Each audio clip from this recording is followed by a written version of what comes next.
What's up everyone? Here's 5 things after renting a Bolt for a couple days. Number 1. The interior is actually pretty nicely appointed for the price point. Number 2. It's also pretty roomy.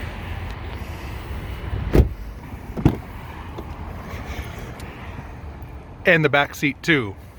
Number 3.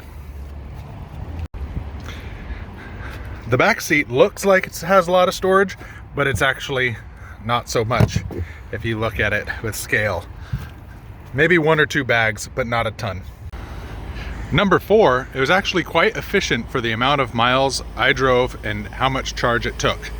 Number 5 is it charges real slow.